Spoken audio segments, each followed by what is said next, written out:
Welcome to the Mediacasters with your business besties, Corinna Belizzi and Julie Loken. In every episode, you'll get behind-the-scenes access to experts who share their struggles and successes in podcasting, publishing, and presenting. So grab a pen, grab your bestie, and kick it with Corinna and Jules. Hey, Jules, how are you today? Well, I'm doing really good because we're going to get all like Dukes of Hazzard today, aren't we? I wish we Duchess could has a have both of the hazard. hazards on, but today we're super thrilled to be joined by someone incredible that we've been collaborating with for a bit of time, and that is Tracy Hazzard. She is the founder and CEO of Podetize, who is our preferred platform for hosting, an incredible matriarch running a company that a lot differently than many other people in the space. And one of the only I know to be female-led. So much podcasting on the technical side is just led by men. So we'll get to meet her. Men. We got a woman in the house, Tracy Hazzard. She's amazing. She is so smart. It blows my mind. Well, I mean, and I just can't wait to talk to her about that first show she started, specifically in this hyper niche of building 3D printing, right? So, Tracy, we're going to welcome you to the show right now. Thank you so much for spending this time with us today. Hey, both of you. So happy to be here. I love media casters. Like, who doesn't want to talk about casting media, right? I think, Julie, I don't know who. You initially thought too was like almost like you're waving a magic wand and we're casting spells and helping people to really reach more individuals. Facilitator of dreams. The facilitator of dreams. I love it that. is about dream making, I think. I think, that's it. When you can create ripples of voices out there, right? And it's just cascading into them telling other people and inspiring others because of their show. Like, to me, that's just the best business to be in, is that I don't have to know the thread all the way through it. But if I'm just setting off a ripple that's going somewhere, I love that. So as we get started today, Tracy, I would just love to know a little bit more about your history. I know you've been on the product side, you've worked to develop technologies. I mean, you have a pretty incredible history and landed in this world of podcasting, became so passionate about it that you essentially built this new and different enterprise. So let's talk about that. What led you here? So I have a big history in product design and development. And for me, everything's the product. It doesn't matter what I'm approaching. If I'm designing software, if I'm designing a physical product like a brand new microphone, or if I'm designing a system of how to run my business or how to run my podcast. So all of those things are design at the same time. So that's my passion. And it's been from the day I graduated college and met my husband and partner. Go on. It just explains the connection to 3D printing, right? Because it's like you got people that were super passionate about 3D printing because they could essentially become creators of whatever they could imagine in their own homes. And so I just love that. I personally have friends who have 3D printers in their homes, and I'm constantly just curious about what's the next thing they're going to build or what's the next blueprint they're going to offer to other people in the 3D printing space. Well, that's why we called our show WTFFF, which is what the fused filament fabrication. It's not a swear, even though that's what my mother thought for the first year that I was doing the show. It's fused filament fabrication is the geeky term for 3D printing. What we did by naming it that was tap off of WTF was popular. Mark Marone had just had Obama on his show. So it was really popular. People were searching for it. And then they'd see ours pop up when you start typing WTFFF, the FFF would show up, as the next one on the list. And so we would just show up there. So that helped us in conjunction just get visibility for our show. But if they didn't know what it was, there was that curiosity factor. But if they did know what it was, they clicked it every time. And that's how we ended up with 100,000 listeners within a year. And it was just so much fun to do that first show. But what was more fun was to see what it did for us and our business. It was unexpected. And it blew so much up in our worlds. And I know it's done the same for the two of you. So I think this is a common find for a lot of people. So for us, that was 2015, which was pretty early on in, the scope of podcasting, where our show was blowing up and getting that kind of visibility. We were written in a lot of articles, and I got an Inc. column with Inc. magazine writing on innovation because of it. Wow. I mean, you're an innovator. And how do you go from 3D printing to a podcast? I mean, like, there You seems like there's a disconnect there, Well, yeah, you because it's know? visual, right? 3D printing is like, Mhm. it's an object, it's a physical object. And the real reason is I didn't want to have my hair done. It's like the Nice. silliest I hear thing, ya. but live streaming really hadn't taken hold back then. It was just this experiment. And so everything was still so structured in video, and video was so expensive still at that time to produce. And we just didn't want to take the time to do that. So what we would do is we would do this audio show about how we did it or what we were working on or who was really fascinating us in the 3D printing world. And we would just do the show 5 days a week. We did it. And we would just talk about these things. And then we would offer them up to go to our YouTube to see the print that was running on our machine at any given time, or go to Instagram and check out the photo that of whatever the object was. And so that was how it went. So we also increased our social media, and our following on YouTube just expanded along with the show.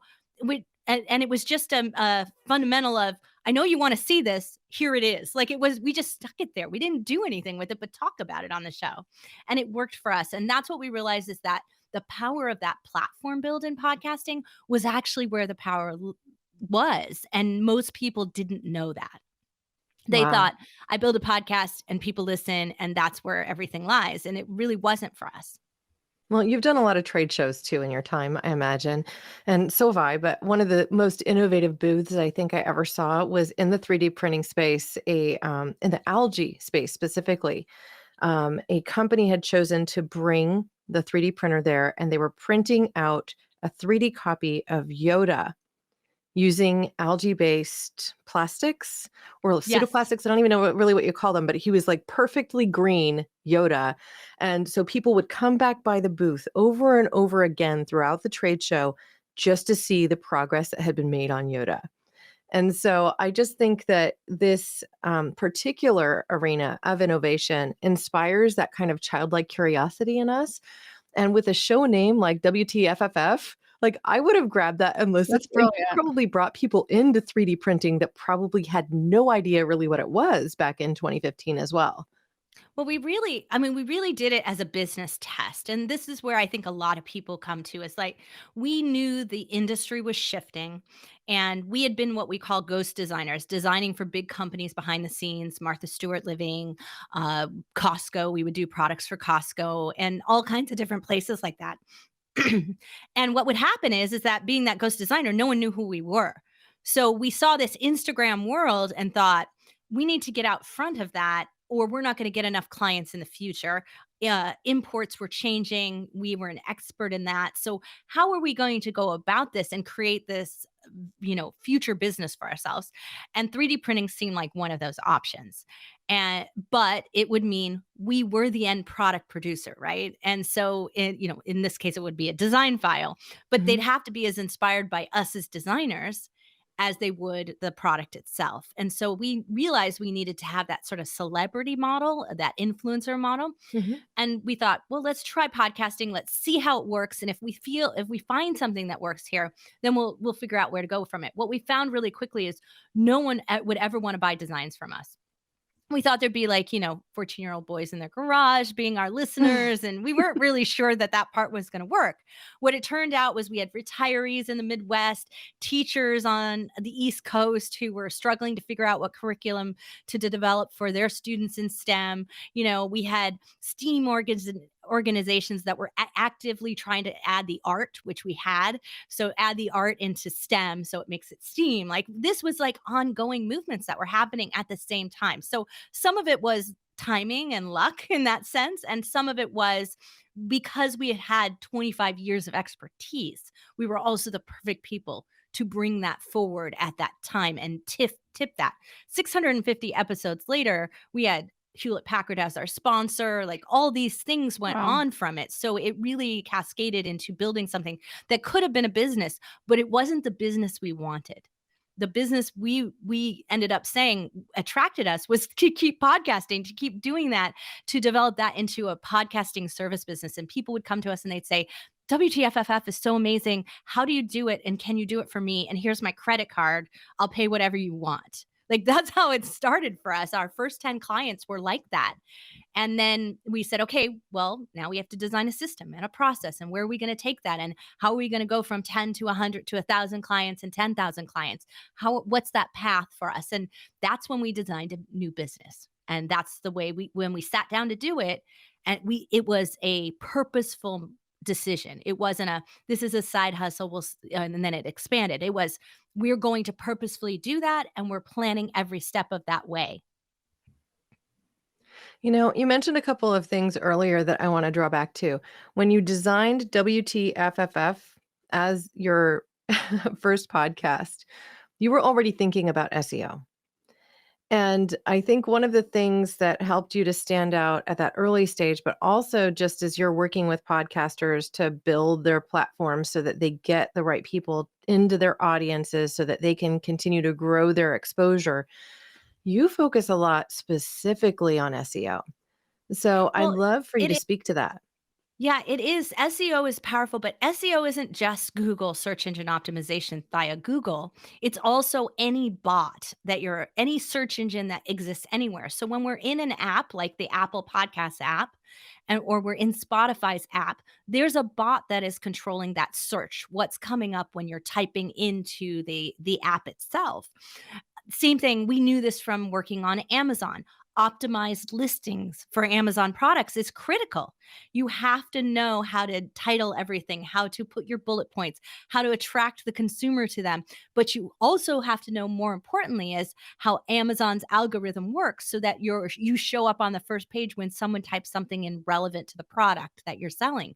So we understood how important it is to make sure that you didn't just put things out there without understanding who's actually controlling what gets seen. And Mhm. that's that association power that SEO brings to everything. So it actually was at the core of everything we've ever done. Because when we design a product that was on a shelf in Costco, and the Costco shelves are gigantic, if the product was too small, it wouldn't be seen. Sometimes we design bigger boxes for things than they needed, even though that sounds like a waste environmentally. But if it didn't get sold, then we didn't do our job. So we would have to come up with ways to be thinking about this as how are things being searched for? How are things being found? And so we call it being seen, heard, found, and rewarded. And Mhm. that's kind of our motto for everything that we do, whether it was designing a product or designing a podcast. And I mean, the surprise of a podcast, because you were pioneering podcasts. I mean, I'm not even sure the word or the acronym WTF was really in all its glory as it is now, as we're texting it every single day to our friends, like WTF. But, WTAF. WTAF, WTAF. I just see it as such an interesting path. And then you found this success in podcasting and you've taken it to exponential levels. And where's that born? It's Tom and I together. It really is the two of us and the way we approach everything. It is that designer's mindset that we came out of college with. So we both went to Rhode Island School of Design, which is kind of like an Ivy League design school. Costs that Mhm. much, as my dad would say. Yeah, it costs that much. And so, coming out of that is this design thinking about the experience all along the way from everyone's perspective, but also understanding the layers of who's touching things and who's the decision maker in the process. So, not that we design food because we never do, but if we were designing dog food, while it's important to make sure the dogs love it and it's healthy for them and all of those things, but the real importance is to get the dog owner to see it, find it, and buy it for them, right? So we have layers of people we have to go through for everything that we do in the world. Moms control a ton of stuff that their families get, in that process. So kids things have to be designed that they're not objectionable to mom. So no matter how many times my girls will come to me and say, "Hey mom, I saw this on YouTube and I want it," if I object to it, it's not going to happen. It's not coming into my Mhm. house. So understanding these gatekeepers is a critical part of the design process, and designing out objectives is a part of the process as well. So what happens is that our services, our technology become easy to sell because we've already designed out the problems. We've designed out those things from the beginning, and we're open to redesigning along the way. which is not always comfortable for a lot of companies and a lot of people. And so our process is built to continually learn and figure out what's not working and make adjustments for it. We're not perfect. Absolutely not perfect. We're new. We're a business that's only 5 years in. So, that's young. That's still a startup stage. And we're doing it on a budget because we refused to take investors before now. So, all of those things make a difference as to how you approach it. And you've got to have that process where you can do that compounding growth. I love that. Just you speaking to the agility of leading your business and understanding those bumps in the road and always recreating. And, what is on the horizon for you next? There must be something big. Well, right now we have 108 employees. So we've just tipped over Wow. that point where you have to take everything that you do within the company as seriously as you take it externally, right? So that means that we are redesigning our training systems where before we could do this one-on-one kind of training and that was perfectly fine. We now actually have to have systems for those trainings plus one-on-one support. We have, corporate communications. I just sent out a memo. I said to Tom, I was like, I never thought I'd have to say a memo about how to communicate, like teaching people like what the protocol for communication was within my company. I thought it would just be understood, but it's not. It's like, here's how you use chat. Here's how you use email. Here's how you use this, and set a tone for how we want to run our company, which is a little bit different. So you have to train people and put in systems internally and externally because they make a difference to your clients, right? If our team is better at communicating inside, we're going to be better at serving the client on the outside. And so we want to make sure all of those are in place. So that's kind of the real core of what we're doing. Plus, we're in crowd fundraise mode. So there's a lot of those external pieces where you have auditing happening and you have SEC regulations and you have investors who are scrutinizing what you're doing. So it brings you to a whole level of professionalism that you have to move into faster than if you were bootstrapping your organization all the way through and funding it yourself. So there's freedom in that bootstrapping funding because you do have the ability to say, well, that's not perfect yet. We can still manually handle that and we don't have to have a system for that yet. But the minute you get into, we have to have documented every single little receipt, even though they're all here in this email box, that's fine for me. It's not so fine when you have to have audited financial returns presented to the SEC, right? So, you have to look at that as everything gets scrutinized. Another company at your stage would likely just say, okay, I'm going to go the traditional investor route. I'm going to submit my company up in front of all these VCs and have all that scrutiny. But you made a choice to go in a different direction, which I personally really loved because for one, it means that you're not going to have any one investor that's, kind of strong arming you to do something differently. So I wanted to hear from you, how, as Tracy Hazzard, CEO of her own company in the Podetize world, this is the whole podcasting world. Well, let's introduce Podetize because we really haven't even touched on Podetize and the amazingness of Podetize and why we love ourselves some Tracy Hazzard. Well, thank What you. is Podetize? Well, So I know what it is. Podetize, we're actually the largest post-production company of podcasts. So we have produced more podcasts than iHeartRadio has produced. What? Yeah, I know. But they, their didn't know that. our shows are all independent, right? They're all independent podcasters on our show where they're taking controlling and doing all the creative in that whole process. We don't do that. We handle everything from once you record and hosting and syndication. So we have software and services and we have, group support. What I love about our company is that we've said, you know what, we're not going to leave anyone behind. So we're going to develop group coaching programs. They're all going to come with your subscriptions. We just made everything a part of it to keep that support going because we found that that was one of the biggest gaps for most podcasters being able to keep going. And so this is just kind of how we run the company. Podetize is its front-facing brand. We're actually Brandcasters Inc., which is our corporate name. But Which is Podetize really is our weird. registered trademark and front-facing brand. Yeah. We're the media casters, and we had no idea. I'm like, Oh my God, it's Brandcasters, called the yeah. It's, Brandcasters. it Like was just great minds think alike. it was Great just the minds. corporate name, and Podetize actually came out of the fact that we lost a URL. And at that point, it was about monetization. So we mixed podcasting, monetization. We came up with Podetize, and it was really just the best name. It just fit exactly what we were doing, resonated with the audience of who we were talking to, and our clients just came back and said, "We love this because it's an alternative view of monetization, and Right. it is more than ads." So let's talk about that because I think it's the number one question that comes up in any community about podcasting. How do I turn this into a money-making Money, prospect? money, money. Right. And I Sorry. think people have this idea that they can suddenly just start podcasting, put their ideas out there and become Joe Rogan. And that's not Please. going to happen for 99.9999 probably percent of people. So not to say that your dreams can't be realized, but that the success comes from different spots, I think, in the world of podcasting. So what is your take on monetization as it relates to podcasting? Well, I mean, the reality is that the numbers speak for themselves right there. 98% of podcasts don't make money from advertising at all. Just Mhm. doesn't happen. So Wow. it's not High even, number. it's not even possible. So out Don't of get the discouraged, yeah, out listeners. of the 2% that makes money, for it doesn't mean that they don't make money for their show or for their business or what they're doing, but they don't make money in advertising. And for the 2% that make advertising dollars, the minimum threshold for it to be worth their while is 20,000 downloads per show. And at that, most of the ad systems, most of the processes treat it like radio, and they treat it like only the forward facing catalog is worth anything. The back catalog is cheaper and not worth much. And that's a mistake because we know we have binge listeners, and binge listeners start at the first episode and listen all the way through because a lot of our podcasting isn't about what's newsworthy today and only talk show stuff that cares about the future and what's next on our show. It also cares about what we talked about before, right?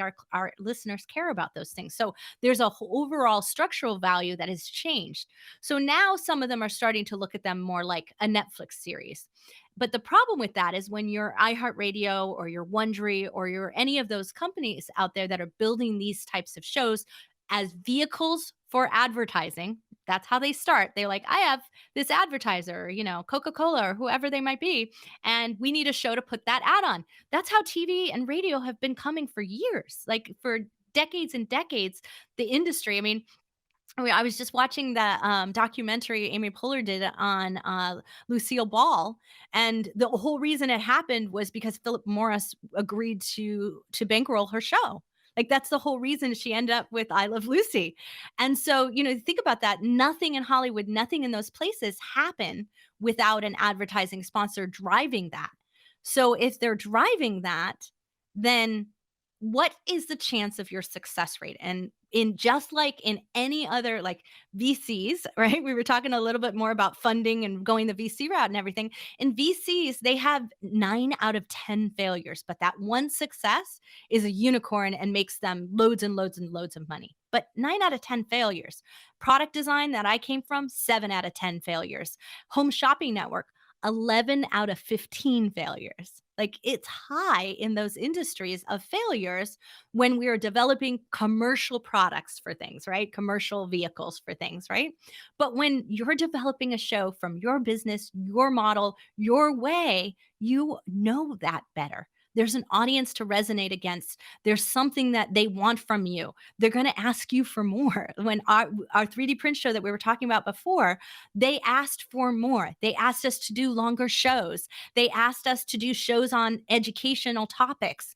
They asked us to help develop curriculum, to talk about, to help improve. And this is one of the things that I loved about that business. Because we were in so many different countries and Africa was one of them. Africa and Brazil were having issues with power supply. So they would have rolling blackouts and rolling brownouts. And what would happen is that if your 3D printer stopped working in the middle of a print, then you would have to start all over again Oh, no. when you started it.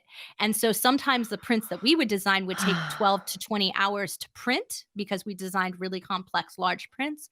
And 12 to 20 hours your chance of having a blackout in Africa is high. So they couldn't print our designs over there. So we worked with some of the manufacturers. We were able to be a liaison to point out this problem for them. And they could put in a pause and a save if the power went out. It was a coding thing. Super simple, cost them nothing. And now they had a 3D printer that was viable in another country, all because we heard it on our show. Like that, those are the things that are really powerful and where we can really get to and where we make differences. That company made more money. That 3D printer company made more money because they now had a new market to sell into.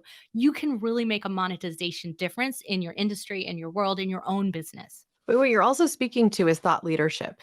You essentially Yes. positioned yourselves as thought leaders in this particular space. So you were able to push for the change that you wanted, which has, it's not necessarily always a monetary payback, right? It has, and maybe not an immediate monetary payback, but it's something that could then become a partnership or something that develops from there or establishes a new career path for you. Like, for instance, when I started Care More Be Better last January, I was thinking, heck, I've been in this world of sales and marketing for nutritional supplements for a long, long time. I want to work in more kind of this thought leadership perspective on the social impact and sustainability space. Perhaps this will end up being part of a career pivot for me. Maybe I'll work in as a corporate social responsibility advocate or consultant or something along those lines. I still haven't pulled the trigger on anything like that, but it was a way for me to explore that and also have the conversations I wanted to have with people I might not ever, ever, ever have had access to without the show. And so by creating the show, I was suddenly able to interview thought leaders like Paul Hawken or Mo Gaudat, who are internationally renowned best-selling authors and movers and shakers in their spaces. And so it meant that I was now rubbing elbows with people that I both admired, respected, and then just getting this kind of, well, personal satisfaction that, Well, you raised your industry authority. You raised yes. your thought leadership. You're making a difference, and it's making a difference to your career. I mean, when I was doing the 3D print podcast, they asked me to give a speech at an LA trade show, and it Mhm. was like a big maker fair. So I mean, it wasn't like a small audience. I must have had 200 people in the audience, but I gave a speech, like a nitty gritty, granular speech about pricing your 3D print designs. So if you're going to go Oh, wow. selling your designs, pricing your services, and doing this, because I came out of the consulting and design world, this is something I knew. And the head of a new section of Inc. magazine saw me speak there, and she invited me to have a column in Inc. magazine for this. And so I wrote then a column. I wrote over 400 articles for them on not 3D printing, but on innovation in general, and how you do things. All these this is what they asked me, like, write about these nitty gritty things that everybody needs to know and learn. Wow. And that was a It great must have been really opportunity for me. fun. It was fun, but then every time I turn around and I said ink columnist, even now when I say former ink columnist, people still use it to invite me. They invite me to speak because of it. So it had a long-term residual value. And that's where I think we don't anticipate what we put out there. If we've done our job of making it, as you mentioned earlier, SEO, like we made it so that we're really searchable and we're really there for people, and we're easy to find, and we're always there, right? We, hundreds of episodes and articles later, right? We're always there. That authority, that thought leadership can't get taken away from you very easily. And a really good example is when Hewlett Packard came to ask us to sponsor their show. We had actually stopped podcasting for the 3D print show because we'd been so much on it. I had 3 new shows I'd started here. The Binge Factor, Feed Your Brand had already been well underway, which are my podcasts for podcasters. And so I was like on to other things. And, frankly, 650 episodes of 3D printing, how much more can I talk about it? Was like what I thought. And so Oh anyway, my God, I can't done. even imagine. I was done. I felt like, hey, this is not pod fading. I put my time in, right? Like I'm done with that. But when Hewlett Packard came to us, we'd stopped podcasting for about 9 months. And I said, why do you want to advertise with us? Why do you want to have us? They wanted to sponsor a series and actually ask us to do some interviews. And so I said, first I'm going to charge you a lot of money because I'm retired. I'm retired from that podcast. I'm going to charge you a lot of money. But why do you want me to do this? And they said, because we spent the whole year trying to get you off the first page of Google and we couldn't. So you don't realize Wow, I the love that entrenched story. value, right? The strength of the sustainability of the thought leadership you create is really your long-term value. So those that quit their podcast and decide, oh, I can't afford to keep it live and don't find a way to keep their podcast live is making a huge mistake. This is portfolio value for you long-term. I love that portfolio value. I mean, you're doing so many amazing things. And, let's not be remiss. Let's also say that, you launched your first podcast right after you had your first or your third baby, That was right? my third That's baby. so Yeah. crazy. She was born. And juggling all those things and being a thought leader and using this as cachet for your expertise is so inspiring to me. It's giving me all these ideas that Corinna should be a little bit nervous about. I'm like, wait, I got an idea. You got an I idea. I know that's so Wait, dangerous. we My have team 5 gets streams. frustrated with Let's that. go ahead and start 6 podcasts. No, wait. got an idea. I actually said to her, I'm like, I want to do a true crime podcast or something. She's like, no, Julie, no. Like a dog. She Sit, makes it Julie, sound like I sit. said sit, ubu, sit, no. Sit, ubu, sit. And then the next day she's like, I'm going to start another podcast. It's going to be a documentary about my family's journey. I'm like, hey, how come you get to start another podcast and I don't? I love it. I love it. It's addictive, right? A little bit. Like I get an idea and then I'm like, oh, I could run with this. The reality is Well, I'm getting ready. we start a new podcast every year for our business, right? It's our And that's so model. phenomenal. I love Yeah. that concept. So that's why I have 7 now, and we're just about to start our 8th. And our 8th Who is has for that many podcasts? Yeah, but do you know all of them aren't live? WTFFF, we don't record anymore. It still has residual value. It still makes us money. I still get people reaching out asking to advertise on the show, so which I can do. I just deploy them and it's done, and they get advertising. So like it's easy for me to utilize that, but it's not something that I have to concentrate on every single day. It's upon request. I have product launch hazards. The new trust economy is about blockchain and cryptocurrency. I started that with a co-host because I mean, how could you pass up the opportunity to have co-hosts named Profit and Hazard? Like, does that not sound like the best cryptocurrency podcast you could possibly have, right? So she has 2 F's and 2 T's, and I have 2 Z's in my name. Like, it just made it perfect. So Monica Profit actually manages the show now. It's all hers. She's still doing some amazing things, defining NFTs and things that I don't know about. And I get to listen to my own show that I helped start, but I get to listen to it and go, oh, that's what that means. Oh, now I know more about that. And so my curiosity in that field just helped me move that one forward. So like there's all these little ones that we start them because we want to make sure we know how hard it is for our clients to start a new show and make sure that we've got our launching systems, our systems and processes are working. But then also we might want to transition and try something. So this year we're trying a private podcast for our crowdfund investors. So only the investors will get access to it.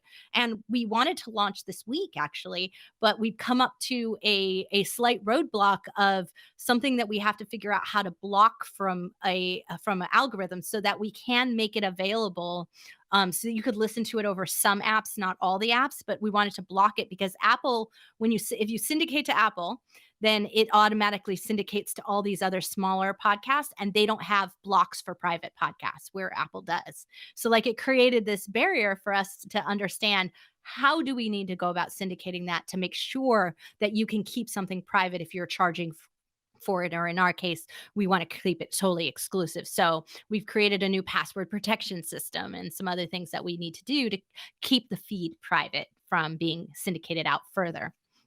And Wow. so, yeah, technical difficulties, but we learned that. And now we have a model that somebody else can use. And we're launching a show. So we're also testing out what that's like. Are we getting, testing out so let's say you have a community like the Media Casters community, and you say, okay, we're launched a show within this. How much does that community contribute to your listenership beginning? And then if you decide to then expand it outside of that, how much does that happen? So if you kept your podcast only within the media, your mighty networks, and kept it within that, like what kind of volume would it do? And then how much if you open it up beyond that? Because when we close out our round, we'll probably open it up beyond that and open up that podcast as well. And we'll see what happens because that's a great case study and test. Wow. Well, I know everything in podcasting is changing, it seems, every month. Like there's a new player that comes into the game with another app, or there is just a shift in what's working. And so I appreciate that constant commitment to staying new. I will also say I'm preparing to launch a podcast in support of a business that I'm connected to in the nutrition space, right? And so being able to tap into that industry knowledge from you is something I'm really grateful for. And one piece that I want to mention, because this is something I actually got contrary advice on very recently. You guys are an advocate for actually using the 4,000 character limit that podcasters are allowed to use in their description. And I know that some of the platforms don't pick up all of it. I think Stitcher's one example where they might just take the first, I don't know, 2,500 characters or something like that. But generally speaking, you want to use close to all of those 4,000 characters for that SEO reason. And the reason I was skeptical at first too, because as a marketer, I was like, well, they only really want the little blurb and you want them to just see the little blurb. But if you look at most of the platforms, you'll notice that they say, just a little blurb and then read more. And you can choose to click on that read more, right? But most people don't choose to read more. Let's most be people clear on that. Yes. So you want that first bit to be like kind of your punchline, right? Well, the moment that I shifted to having a full description for Care More Be Better that filled out that 4,000 characters, that was written to optimize for SEO, that yes, maybe spoke about some of the concepts in several different terms that then I might vernacular like use in a typical marketing document, but written out this whole way. I suddenly went to search for myself under social impact, sustainability, or all these different terms on Google Podcasts, and I would be in that first set, as opposed to several scrolls through where you have to just kind of like keep going to see where I might crop up in this thing. So it was immediate. And so then I saw from that I started to get selected by, for one, a team in Ohio decided to use my podcast as curriculum for their high school class that was learning about sustainability and climate change. And Love I was like, that. oh my God, like it all happened as a result of shifting how I was approaching podcasting, how I was approaching my blogs on my website to support the podcast.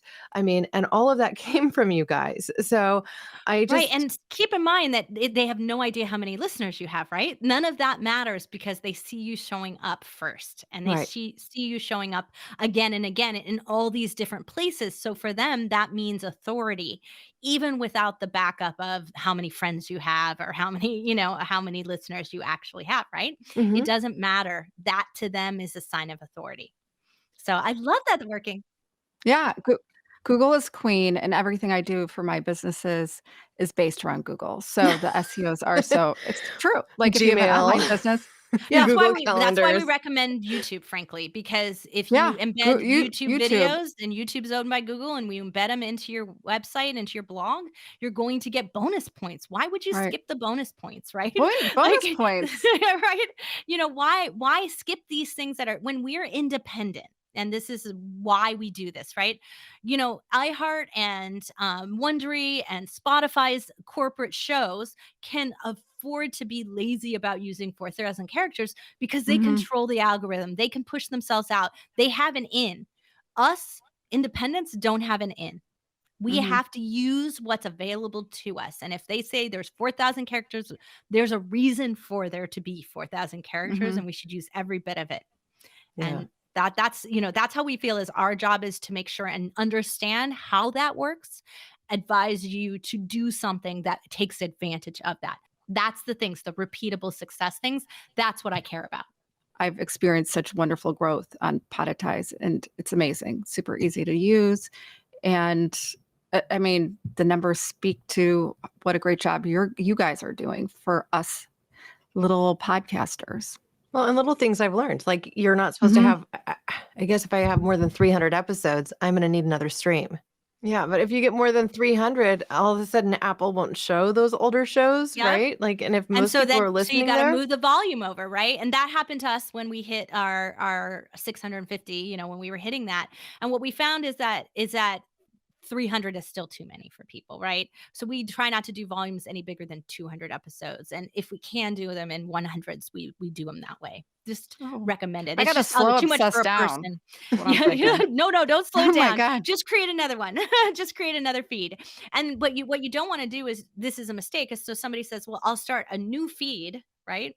Instead, what you want to do is you want to roll your old episodes into the new feed and keep your current feed because that's where all your subscribers are. So you gotcha. don't want them to have to start out. But what you'll find is that aggregate over time, the different volumes will end up with their own listeners. And listeners will go, oh, I finished, and join the next volume and join the next volume. So you actually end up with listeners across all the volumes. Right. So Well, it and you works. make it easy because with every subscription, you get 5 feeds. So that's awesome and enables you to do this. Brilliant. So I love that. And I just feel like I've always got really sound advice from your team. So I appreciate being Amazing. part of the community. I'm happy to be one of the many people who is now an official You're a investor in what you're podetizer. doing. Podetizer. I'm a podetizer. Yeah, We love that's having amazing. you a part of our community, and we love supporting the Media Casters group because Thank we you. strongly believe that your support makes the whole industry rise. And so when anyone, where you need to get your support, please go out and seek that. That's what we want for Mhm. everyone. And build something It's lonely. bigger. It can be lonely. That's right. It can be lonely, but it's never lonely with Tracy Hazzard and Corinna Jules by my side. Well, Oh, and we that's love you too, ever. Julie. Well, listen, Tracy, we just thank you so much for spending this time with us today, for your support of the Media Casters, and for everybody in the world of podcasting, because all I get from you and your team is that you're here to help. And the advice that I even hear, I listen to your podcast, Brandcasters, really, really great. I mean, the binge Mhm. factor, really, really great. Spot And on. you give people really sound advice. So I just appreciate that. And well, you've got me as a listener for life. I look forward to that.